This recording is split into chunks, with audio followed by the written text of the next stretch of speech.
नमस्कार, जय मां शारदा। अकाया वैदिक एस्ट्रो में आपका स्वागत है। मैं हूं पंडित श्याम उपाध्याय और आज मैं उपस्थित हुआ हूं ग्रहों में सेनापति कहे जाने वाले मंगल देव 11 मई 2026 को अपना राशि परिवर्तन कर रहे हैं और अपनी वर्तमान राशि मीन देव गुरु बृहस्पति की राशि में पिछले 48 दिनों से संचरण कर रहे थे, वहां से पहुंच जाएंगे अपनी सामान्य स्वयं की राशि मेष में। 11 मई को मंगल देव का यह ट्रांजिट होने जा रहा है जो 12 राशियों पर कुछ विशेष असर देने वाला है। देखिए, मंगल देव एक ऐसे ग्रह हैं जो तीव्रता के कारक हैं, तेजी के कारक हैं, कॉन्फिडेंस के कारक हैं, क्रोध के कारक हैं और धन के भी कारक हैं। इसलिए उन्हें सेनापति भी कहा गया है। हिम्मत के कारक हैं, बहादुरी के कारक हैं। एक बहुत इंपॉर्टेंट और एक बहुत बड़े प्लैनेट है मंगल ग्रह। मंगल ग्रह के प्रभाव से कभी कभी ऐसा होता है कि किसी व्यक्ति की कुंडली में मान लीजिए सारे ग्रह खराब बैठे हुए हैं, लेकिन एक अकेले मंगल अगर स्ट्रांग बैठे हुए हैं तो वो सारी बाजी जीत जाता है। क्योंकि जैसा कहा जाता है ना नॉर्मल लाइफ में कि जिसके पास हिम्मत है, कॉन्फिडेंस है, वो चाहे नॉलेज थोड़ा कम भी रखता हो लेकिन अपना काम कर जाता है। तो वही चीज मंगल देव के साथ है। वीडियो थोड़ा सा लंबा होने वाला है। 12 राशियों के बारे में मैं आपको बताऊंगा कि किस पर क्या प्रभाव होने वाला है मंगल देव के इस राशि परिवर्तन का, क्योंकि शुरू के 4 दिन वहां पर मंगल देव और सूर्य देव और बुध देव इन तीनों की युति रहेगी और उसके बाद में बुध और सूर्य जो है वो आगे की तरफ बढ़ जाएंगे, वृषभ राशि की तरफ बढ़ जाएंगे, फिर वहां पर अकेले मंगल रहेंगे। देखिए, मंगल जो है वो बहुत ज्यादा महत्वपूर्ण भूमिका निभाते हैं पुरुषों की कुंडली में। महिलाओं की कुंडली में मंगल की इंपॉर्टेंस बहुत ज्यादा है, लेकिन महिलाओं की कुंडली में ज्यादा इंपॉर्टेंस देवगुरु बृहस्पति के प्रभाव की है। मंगल देव के प्रभाव की थोड़ी सी कम है बृहस्पति देव के मुकाबले, लेकिन एक पुरुष, एक मेल पर्सन की कुंडली में मंगल की इंपॉर्टेंस बहुत ज्यादा है। अगर हम राशियों के क्रम में बात करें तो पहली राशि जो बनती है मेष, अब मेष राशि पर ही आ रहे हैं मंगल, तो निसंदेह एक अच्छा योग बनाएंगे, अपनी ही राशि पर रहेंगे, स्वयं की राशि पर रहेंगे। लेकिन मंगल मेष राशि के अंदर जब भी आते हैं तो एक तो क्रोध की स्थितियों को बढ़ा देते हैं। अब मेष राशि वाले ऑलरेडी 7.5 में चल रहे हैं, ऐसे में मंगल देव का यहां पर आना कहीं ना कहीं तो लाभदायक है, क्योंकि अभी तक शनि देव के साथ युति में थे 12वें भाव में, 7.5 के प्रभाव को और तीव्र और गहरा बना रहे थे। लेकिन अब 11 मई को क्योंकि मेष राशि के स्वयं की राशि में आ जाएंगे तो कहीं ना कहीं आपके वर्चस्व में, आपकी वैल्यू में बढ़ोतरी होगी, कार्य क्षेत्र में आपका दबदबा बढ़ेगा। अब अष्टमेश होकर के लग्न में रहेंगे, मतलब मेष राशि वालों के लिए अष्टमेश भी मंगल ही हो जाते हैं, वृश्चिक राशि बनती है वहां पर। तो अष्टमेश होकर के लग्न में रहेंगे तो थोड़ी स्वास्थ्य संबंधित चिंताएं आपको परेशान कर सकती है, क्रोध की अधिकता रह सकती है। अब यहां से चौथे भाव को देखेंगे तो किस भाव को देखेंगे? माता स्थान को, भूमि भवन वाहन के स्थान को अपनी नीच राशि में देखेंगे, नीच दृष्टि से देखेंगे। तो माता के स्वास्थ्य में कुछ समस्याएं आ सकती हैं। हाँ, प्रॉपर्टी से संबंधित लाभ यहां पर होता हुआ आपको दिखाई दे रहा है। साथ ही साथ वाहन का रखरखाव अच्छे से करिएगा। लंबी दूरी की यात्रा पर जा रहे हैं तो वाहन को अच्छे से चेक करिएगा, रास्ते में कहीं खराब ना हो जाए। यहां से 7वीं दृष्टि डालेंगे दाम्पत्य भाव पे, तो दाम्पत्य जीवन में भी थोड़ी सी समस्याएं तो यहां दे सकते हैं, लेकिन कार्य क्षेत्र में उन्नति है। 7म भाव पे मंगल की दृष्टि कार्य क्षेत्र में बहुत जबरदस्त उन्नति कारक होती है और 8वीं दृष्टि अष्टम भाव पर ही रहेगी। तो कहीं ना कहीं आप हेल्थ से परेशान जरूर होंगे, लेकिन उसका समाधान आप जरूर निकाल लेंगे। तो मेष राशि वालों के लिए मिले जुले परिणाम लेकर यहां पर मंगल देव का प्रभाव दिखाई दे रहा है। बात करते हैं वृषभ राशि के। देखिए, वृषभ राशि के लिए यह बहुत अच्छा गोचर नहीं है, क्योंकि 12वें भाव में गोचर होने जा रहा है। तो चोट, एक्सीडेंट, इन समस्याओं से आपको सावधान रहना है, केयरफुल रहना है, गाड़ियां सावधानी से चलाना है। तृतीय भाव पर प्रभाव रहेगा तो इस समय पे यात्राओं के योग बहुत ज्यादा बनेंगे। जो लोग विदेश यात्रा करना चाहते हैं उनके लिए एक अच्छा सहयोग यहां पर मंगल देव बनाएंगे। 7वीं दृष्टि शत्रु भाव पर रहेगी, शत्रु शांत रहेंगे, आपके ऋण मुक्ति का कहीं ना कहीं रास्ता आपको मिलता हुआ यहां पर दिखाई देगा।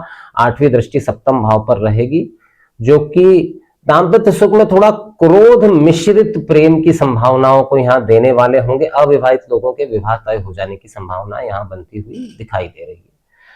बात करते हैं मिथुन राशि की। देखिए, मिथुन राशि के लिए मंगल कोई बहुत कारक ग्रह नहीं है, लेकिन फिर भी एकादश भाव में आ रहे हैं अपनी ही राशि के अंदर, तो ये तो तय है कि लाभ आपका बढ़ने वाला है। अगर आपका कोई लोन आदि कुछ अटका हुआ था तो उससे संबंधित कार्य आपका बनने वाला है। नौकरी, बेरोजगार लोगों को रोजगार की उपलब्धता होने वाली है। सरकारी सेवा के लिए अगर कुछ लोग प्रयास कर रहे हैं तो वहां भी सफलता मिलती हुई दिखाई दे रही है। विद्यार्थी लोगों में थोड़ी जल्दबाजी ज्यादा रहेगी इस समय पे। मेरा कहना है थोड़ा शांतिपूर्वक काम करिए तो आपके लिए लाभ की स्थितियां बन सकती है। चौथी दृष्टि द्वितीय भाव पर मंगल देव की वाणी में कर्कशता, कड़वाहट, पारिवारिक विवाद, विघटन की संभावना यहां देने वाले दिखाई दे रहे हैं। षष्ठ भाव पर मंगल देव की दृष्टि अपनी स्वराशि में शत्रुओं को शांत करने वाली या कहूं शत्रुओं का विनाश करने वाली सिद्ध होगी मिथुन राशि के लिए। बात करते हैं काल चक्र की चौथी राशि कर्क राशि के विषय में। देखिए कर्क राशि के लिए दशम भावस्थ मंगल, अब देखिए दशम भाव में मंगल दिग्बली हो जाते हैं, अपने सामान्य शक्ति से 4 गुना ज्यादा शक्तिशाली हो जाते हैं दशम भाव में। तो निश्चित रूप से कार्य क्षेत्र में आपका दबदबा बहुत ही जबरदस्त तरीके से बढ़ने वाला है। आपकी बातों को तवज्जो मिलने वाली है। वो लोग जो कहीं ना कहीं आपका विरोध कर रहे थे वो विरोध शांत होने वाला है, वो आपके आगे नतमस्तक होने वाले हैं। लेकिन खुद के स्वास्थ्य का ध्यान रखिए क्योंकि आपकी ही राशि पर मंगल देव की नीच दृष्टि रहेगी, तो स्वास्थ्य संबंधी समस्या ना हो इस बात का विशेष ख्याल रखिएगा। चौथे भाव पर मंगल देव की दृष्टि, थोड़ा सा देखिए यहाँ मामला डिफिकल्ट होता हुआ दिखाई दे रहा है क्योंकि दशम भाव कार्य क्षेत्र तो आपका बहुत मजबूत बना हुआ है, लेकिन सप्तम दृष्टि जो है वो चौथे भाव पर है। अब भूमि से संबंधित लाभ तो मिलता हुआ दिखाई दे रहा है, लेकिन माता के स्वास्थ्य में समस्याओं की स्थितियों को देने वाला दिखाई दे रहा है यहाँ मंगल देव का यह गोचर। और वाहन खराब होना, उनके रख रखाव में कुछ समस्या आना, इस तरह की स्थितियां बनी हुई है। पंचम भाव पर दृष्टि मंगल देव की, संतान को कोई विशेष उपलब्धि प्राप्त होने की संभावना बनती हुई दिखाई दे रही है। बात करते हैं कालचक्र की 5वीं राशि सिंह राशि के विषय में। अब देखिए सिंह राशि के लिए भाग्य भाव में मंगल का यह गोचर बहुत ही शानदार रहने वाला है। भाग्य में बढ़ोतरी, रुके हुए कार्यों में गति, भाई बंधुओं के साथ में कहीं कुछ खटराग या विवाद चल रहा था तो उसके समाप्ति की संभावना यहां बनती हुई दिखाई दे रही है। व्यय भाव पर मंगल देव की नीच दृष्टि कहीं ना कहीं खर्चों को कम करती हुई दिखाई दे रही है। बस एक ही चीज ध्यान रखिएगा, इस समय पे कोई लंबी दूरी की यात्रा मत करिएगा वरना परेशान हो जाएंगे। परेशान नहीं भी होंगे तो चोरी चकारी, चोट चपेट या मतलब हल्की फुल्की समस्याएं यात्रा के दौरान रहेगी ही रहेगी, स्वास्थ्य भी बिगड़ सकता है।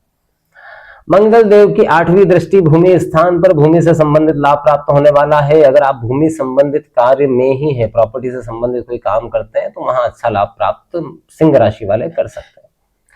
बात करते हैं कालचक्र की 6ठी राशि कन्या राशि के विषय में। देखिए कन्या राशि के लिए ये थोड़ा ठीक गोचर नहीं है। एक तो वैसे ही कन्या राशि के लिए मंगल जो है बहुत कोई कारक ग्रह नहीं है।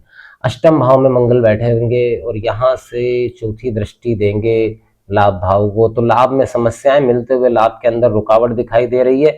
स्वास्थ्य संबंधित चोट चपेट, एक्सीडेंट, ब्लड से संबंधित समस्याएं, इस तरह की बहुत सारी चीजें हो सकती है।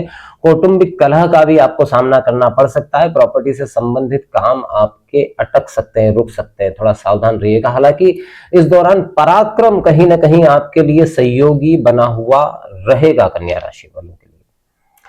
बात करते हैं काल चक्र की 7वीं राशि तुला राशि के विषय में। देखिए तुला राशि के लिए सप्तम भाव में ही मंगल का यह गोचर होने जा रहा है। सप्तम भाव में मंगल का यह गोचर अविवाहित लोगों के विवाह तय हो जाने की संभावना है और जो विवाहित हैं वो आपस में लड़ मरेंगे। एक्चुअली मंगल जब भी 7वें भाव में गोचर करते हैं तो कहीं ना कहीं जीवन साथी के साथ में कुछ ना कुछ विवाद, हॉट टॉक, तीव्रता वाणी में दिखाई देती है। तो थोड़ा सा तुला राशि वाले जो हैं, विवाहित लोग जो हैं तुला राशि वाले, वो कोशिश करें कि एक अच्छा सामंजस्य बिठा करके रखें लाइफ पार्टनर के साथ, वरना विवाद ही होगा। होना जाना कुछ नहीं है, नुकसान सीधे सीधे तौर पे कुछ नहीं हो रहा, लेकिन हाँ विवाद गंभीर रूप धारण कर सकता है। 2 4 10 दिन के लिए बातचीत ही बंद हो जाए, इतना विवाद हो सकता है। यहाँ से चौथी दृष्टि जो रहेगी वो कर्म भाव पर रहेगी। अब कर्म भाव पर मंगल देव की नीच दृष्टि कहीं ना कहीं आपको प्रेरित करेगी जल्दबाजी के लिए। कोई भी काम कार्य क्षेत्र में करना है तो जरा सोच समझ के करिए, जल्दबाजी मत करिए, आगे भविष्य में आपको मुसीबत में डाल सकता है। आपकी राशि पर ही मंगल देव की दृष्टि आपके स्वभाव में तीव्रता और साथ में द्वितीय भाव पर तो वाणी में भी तीव्रता है। इसलिए मैंने कहा थोड़ा सा शांति बनाए रखिए, थोड़ा समय है, निकल जाएगा। बात करते हैं काल चक्र की 8वीं राशि वृश्चिक राशि के लिए। वृश्चिक राशि मंगल देव की अपनी राशि है और 6ठे भाव में यहां से गोचर करेंगे, बहुत ही अच्छा योग बना हुआ है। शत्रु हंता योग बना हुआ है, ऋण हंता योग बना हुआ है, किसी भी तरह के कोई उलझन वाले मामले, कोर्ट के शादी के मामले में आप फंसे हुए हैं, तो उससे कहीं ना कहीं आपको मुक्ति मिलती हुई यहाँ पर दिखाई दे रही है। वृश्चिक राशि वालों के लिए चौथी दृष्टि जो है वो भाग्य भाव पर है, लेकिन यहाँ पर क्योंकि छठे भाव में बैठकर मंगल भाग्य भाव को देख रहे हैं, तो नीच दृष्टि होने के बावजूद कार्य क्षेत्र में आपको सफलता मिलती हुई दिखाई दे रही है। सातवीं दृष्टि व्यय भाव पर रहेगी, तो कोर्ट कचहरी संबंधित व्यय यहाँ पर जरूर होता हुआ दिखाई दे रहा है। आठवीं दृष्टि आप ही की राशि पर है। अहंकार से बचने की कोशिश करिएगा, वरना किसी बड़ी मुसीबत में पड़ सकते हैं। बात करते हैं काल चक्र की नवी राशि धनु राशि के विषय में। अब देखिए, धनु राशि के लिए पंचम भाव में मंगल का यह गोचर होने जा रहा है। पंचम भाव क्या है? पंचम भाव है विद्या, बुद्धि, संतान। यहाँ पर मंगल तीव्र ग्रह है, विद्यार्थियों के लिए बहुत अच्छा है। खासकर जो मेडिकल फील्ड के विद्यार्थी हैं उनके लिए बहुत ही लाभदायक स्थितियां यहाँ पर बनी हुई है। साथ ही साथ संतान से थोड़ा सा विवाद। देखिए, मंगल जिस भाव में बैठते हैं ना, क्योंकि उनका स्वभाव है तीव्रता, क्रोध, थोड़ा सा खटराक जरूर पैदा करते हैं। हालांकि संतान संबंधित समस्याओं का समाधान यहाँ पे होता हुआ दिखाई दे रहा है, भले ही वो थोड़े से विवाद बहस के साथ में हो, लेकिन होता हुआ दिखाई दे रहा है। मेडिकल प्रोफेशन के जो विद्यार्थी हैं उनके लिए अत्यंत लाभदायक स्थितियां यहाँ पर बनती हुई दिखाई दे रही है। चौथी दृष्टि क्योंकि अष्टम भाव पर रहेगी, तो रक्त जनित समस्याएं ना हो, इस बात का ध्यान रखिएगा। अगर पहले से चली आ रही है तो उसका ठीक से इलाज करवाइएगा, वरना समस्या बढ़ सकती है। लाभ भाव पर मंगल देव की दृष्टि लाभ को देने वाली सिद्ध हो रही है। यहाँ पर कई समय से अटका हुआ आपका धन, पैसा आदि जो है वो आपको प्राप्त होने वाला है। और अंतिम जो आठवीं दृष्टि है वो 12वें भाव पर है, तो कोई अच्छी यात्रा पर आप जा सकते हैं। प्रोफेशनल यात्रा, मतलब काम से संबंधित कोई यात्रा आप कर सकते हैं जो कि सफल रहेगी। बात करते हैं काल चक्र की 10वीं राशि मकर राशि के विषय में। अब मकर राशि के लिए चौथे भाव में मंगल का यह गोचर होने जा रहा है। तो वो मकर राशि वाले जो प्रॉपर्टी संबंधित कामकाज करते हैं, प्रॉपर्टी डीलिंग करते हैं, ब्रोकरेज फर्म है या कंस्ट्रक्शन का काम करते हैं, उनके लिए अत्यंत लाभदायक स्थितियां बन रही है। नए वाहन की खरीदी आप कर सकते हैं, इस बात की बहुत ही प्रबल संभावना यहाँ बनी हुई दिखाई दे रही है।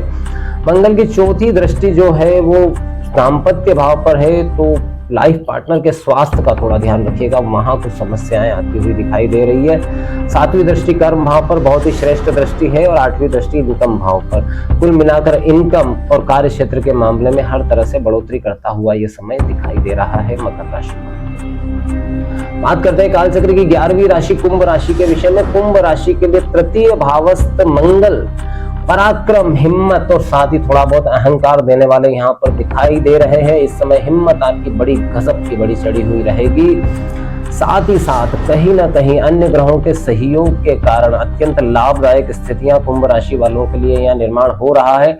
यात्रा आपकी सफल रहेगी, छोटी दूरी की यात्रा हो सकती है, लेकिन यात्रा आपके लिए अत्यंत ही लाभदायक और सफल रहेगी। साथ ही साथ चौथी दृष्टि जो है मंगल की यहाँ पर वो शत्रु भाव पर पड़ रही है, नीच दृष्टि, तो शत्रुओं का सफाया हो जाएगा, भाग्य आपका सहयोगी रहेगा। कार्य क्षेत्र में आपके कार्यों की, आपके उपलब्धियों की बहुत ही प्रशंसा होगी। नए और वरिष्ठ लोगों से आपको सहयोग प्राप्त होता हुआ दिखाई दे रहा है। बात करते हैं काल चक्र की अंतिम राशि मीन राशि के विषय में। मीन राशि के लिए द्वितीय भावस्थ मंगल धन को देने वाले हैं। धन जरूर, तो भाग्यवश आपको धन प्राप्त होने वाला है, ये बात तो निश्चित जान करके चलिए। लेकिन वाणी आपकी जो है वो रिश्तों को खराब करने वाली सिद्ध यहाँ पर हो सकती है। वाणी की तीव्रता पर आप नियंत्रण रख लेंगे तो सब बेस्ट रहेगा। खान पान पर विशेष नियंत्रण रखें, अत्यधिक तला गला या तीखा खाना ना खाएं, क्योंकि इस समय इच्छा बहुत होगी ऐसा खाने की, या अत्यधिक मीठे का भी सेवन ना करें।